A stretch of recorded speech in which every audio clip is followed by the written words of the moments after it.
നമസ്കാരം. ന്യൂസ് കേരള പ്രധാന വാർത്തകളുമായി CK നാസർ കാഞ്ഞങ്ങാട്. മഹാകുംഭമേളയിലെ തിക്കിലും തിരക്കിലും പെട്ട് 10 പേർ മരിച്ചു, നിരവധി പേർക്ക് പരിക്കേറ്റു. ബാരിക്കേഡ് മറികടക്കാൻ വലിയ ആൾക്കൂട്ടം ശ്രമിച്ചതാണ് അപകടം കാരണമെന്ന് ഉത്തർപ്രദേശ് മുഖ്യമന്ത്രി യോഗി ആദിത്യനാഥ് പറഞ്ഞു. ഇന്നലെ പുലർച്ചെ 1 മണിക്കും 2 മണിക്കും ഇടയിൽ വലിയ ജനക്കൂട്ടം എത്തിച്ചേർന്നുവെന്നും സജ്ജീകരണങ്ങളെല്ലാം കൃത്യമായിരുന്നുവെന്നും അദ്ദേഹം വ്യക്തമാക്കി. ഊഹാപോഹങ്ങളിൽ വിശ്വസിക്കരുതെന്നും സർക്കാർ അതിവേഗം ഇടപെടുകയും പരിക്കേറ്റവർക്ക് ചികിത്സ നൽകുകയും ചെയ്തുവെന്നും അദ്ദേഹം കൂട്ടിച്ചേർത്തു.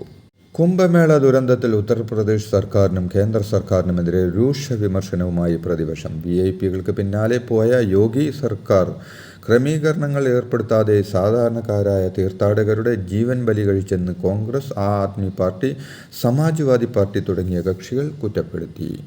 രാജ്യത്തിൻ്റെ അഭിമാനമായ ശ്രീഹരിക്കോട്ടയിലെ സതീഷ് ധവാൻ സ്പേസ് സെൻ്ററിൽ നിന്നുള്ള 100ാം വിക്ഷേപണ ദൗത്യം വിജയത്തിലെത്തി ISRO. ഇന്നലെ രാവിലെ 6:23 2ാം നമ്പർ ലോഞ്ച് പാഡിൽ നിന്നും കുതിച്ചുയർന്ന GSLV F-15 റോക്കറ്റ് 2ാം തലമുറ ഗതിനിർണയമായ ഉപഗ്രഹമായ NVS-2 വിജയകരമായി ഭ്രമണപഥത്തിൽ വിന്യസിച്ചു. ഇന്ത്യയുടെ സ്വന്തം നാവിഗേഷൻ സംവിധാനമായ നാവിക് ശൃംഖലയുടെ ഭാഗമായാണ് NVS-02 സാറ്റലൈറ്റ്. മലയാളിയായ തോമസ് കുര്യനായിരുന്നു മിഷൻ ഡയറക്ടർ. എലപ്പുള്ളിയിലെ ബ്രൂവറി അനുമതി വിവിധ സർക്കാർ വകുപ്പുകളുമായി ചർച്ച ചെയ്യാതെയാണെന്നുള്ള മന്ത്രിസഭാ നോട്ട് പുറത്തുവിട്ട് പ്രതിപക്ഷ നേതാവ്. വിശദീകരണത്തിനായി എക്സൈസ് മന്ത്രി വാർത്താ സമ്മേളനം വിളിച്ചു. ജനുവരി 15-നാണ് മന്ത്രിസഭാ യോഗത്തിൻ്റെ പരിഗണനയ്ക്ക് എലപ്പുള്ളിയിൽ ഒയാസിസ് കമ്പനിക്ക് അനുമതി നൽകാനുള്ള നോട്ട് വരുന്നത്. എക്സൈസ് മന്ത്രിയും മുഖ്യമന്ത്രിയും കണ്ട നോട്ടിൽ മറ്റ് വകുപ്പുകളുമായി ആലോചിച്ചില്ലെന്ന് വ്യക്തമായി പറയുന്നു. കൃഷി, ജലവിഭവ വകുപ്പുകളൊന്നും അതുകൊണ്ട് തന്നെ അഭിപ്രായമൊന്നും രേഖപ്പെടുത്തിയിട്ടില്ലെന്നും നോട്ടിലുണ്ട്. പാലക്കാട് മദ്യനിർമ്മാണശാലയ്ക്കെതിരെ നിലപാട് വ്യക്തമായി CPI. പാർട്ടി മുഖപത്രത്തിലെ ലേഖനത്തിലൂടെയാണ് CPI നിലപാട് അറിയിച്ചിരിക്കുന്നത്.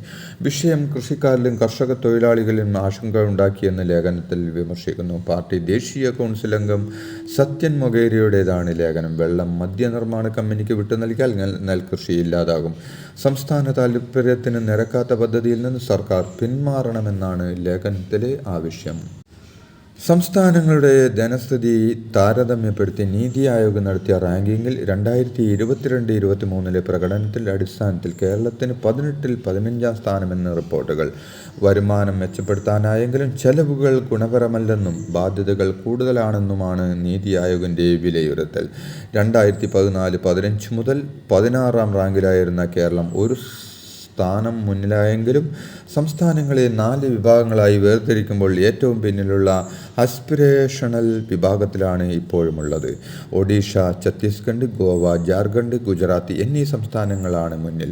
ഒഡീഷയുടെ സ്കോർ 67.8 ആണ്, കേരളത്തിൻ്റേത് 25.4.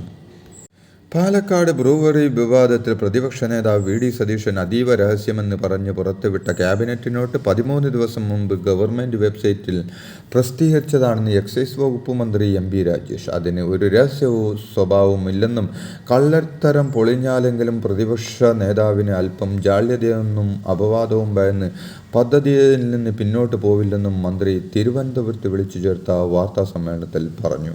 മന്ത്രിസഭ പ്രാരംഭ അനുമതി നൽകിയ പാലക്കാട് എലപ്പുള്ളിയിലെ ബ്രൂവറി പ്ലാന്റിനായി ഒരു തുള്ളി ഭൂഗർഭജലം പോലും എടുക്കില്ലെന്നും ഇതുകൂടാതെ പ്ലാന്റിൽ 5 ഏക്കർ ഭൂമിയിൽ ജലസംഭരണി നിർമ്മിക്കുമെന്ന കാര്യം പ്രപ്പോസലിൽ ഉൾപ്പെടുത്തിയിട്ടുണ്ടെന്നും മന്ത്രി അറിയിച്ചു. ബ്രൂവറി വിഷയത്തിൽ മന്ത്രി K. കൃഷ്ണൻകുട്ടിയുടെ നിലപാടിനെതിരെ അഭിപ്രായമുയർന്നെങ്കിലും സർക്കാരിനൊപ്പം നിൽക്കാൻ JDS നേതൃത്വ യോഗത്തിൽ തീരുമാനം. K. കൃഷ്ണൻകുട്ടി മാറണമെന്ന് 9 ജില്ലാ കമ്മിറ്റികൾ ആവശ്യപ്പെട്ടെങ്കിലും മന്ത്രിയെ മാറ്റില്ലെന്നും മന്ത്രിമാറ്റ ചർച്ച അനുവദിക്കില്ലെന്നും മാത്യു T. തോമസ് നിലപാടെടുത്തു. സംസ്ഥാനത്തെ 30 തദ്ദേശ വാർഡുകളിലെ ഉപതെരഞ്ഞെടുപ്പ് ഫെബ്രുവരി 24 നടത്തുമെന്ന് സംസ്ഥാന തെരഞ്ഞെടുപ്പ് കമ്മീഷണർ A. ഷാജഹാൻ അറിയിച്ചു. വയനാട് ഒഴികെയുള്ള 13 ജില്ലകളിലായി 1 കോർപ്പറേഷൻ വാർഡ്, 2 ബ്ലോക്ക് പഞ്ചായത്ത് വാർഡുകൾ, 3 മുനിസിപ്പാലിറ്റി വാർഡുകൾ, 24 ഗ്രാമപഞ്ചായത്ത് വാർഡുകൾ എന്നിവയിലേക്കാണ് ഉപതെരഞ്ഞെടുപ്പ്. വയനാട് പൂക്കോട് വെറ്റിനറി സർവകലാശാലയിലെ സിദ്ധാർത്ഥൻ്റെ മരണവുമായി ബന്ധപ്പെട്ട കേസിൽ പ്രതികളായ വിദ്യാർത്ഥികൾക്ക് പഠനം തുടരാൻ അനുമതി. ഇവർക്ക് വെറ്റിനറി സർവകലാശാലയുടെ മണ്ണുത്തി ക്യാമ്പിൽ പഠനം തുടരാമെന്ന ഹൈക്കോടതി സിംഗിൾ ബെഞ്ച് ഉത്തരവ് ഡിവിഷൻ ബെഞ്ച് ശരിവച്ചു. സിംഗിൾ ബെഞ്ച് ഉത്തരവ് സ്റ്റേ ചെയ്യണമെന്ന വെറ്റിനറി സർവകലാശാലയുടെ ഹർജി ഡിവിഷൻ ബെഞ്ച് അംഗീകരിച്ചില്ല. തുടർ പഠനത്തിന് പ്രതികളായ വിദ്യാർത്ഥികളുടെ രജിസ്ട്രേഷൻ നടപടികൾ പൂർത്തിയാക്കാനും കോടതി നിർദ്ദേശം നൽകി. മാധ്യമപ്രവർത്തകർ വേട്ടയാടപ്പെടുകയും ആക്രമിക്കപ്പെടുകയും ചെയ്യുന്ന സാഹചര്യം രാജ്യത്ത് നിലനിൽക്കുമ്പോൾ മാധ്യമപ്രവർത്തകർക്ക് കേരള സമൂഹത്തിൽ മികച്ച സ്വീകാര്യത ലഭിക്കുന്നതായി നിയമസഭാ സ്പീക്കർ എൻ ഷംസീർ പറഞ്ഞു. ഇൻഫർമേഷൻ പബ്ലിക് റിലേഷൻസ് വകുപ്പിന്റെ ആഭിമുഖ്യത്തിൽ മസ്കറ്റ് ഹോട്ടലിൽ സംഘടിപ്പിച്ച മാധ്യമ ദിനാഘോഷം ഉദ്ഘാടനം ചെയ്ത് സംസാരിക്കുകയായിരുന്നു അദ്ദേഹം. ഹോമിയോ മരുന്നുകൾ നിർമ്മിക്കുന്ന പൊതുമേഖലാ സ്ഥാപനമായ ഹാംകോയ്ക്ക് അനുവദിച്ച സ്പിരിറ്റിന്റെ പെർമിറ്റ് നഷ്ടപ്പെട്ടു. 2000 ലിറ്റർ സ്പിരിറ്റിന്റെ പെർമിറ്റാണ് നഷ്ടപ്പെട്ടത്.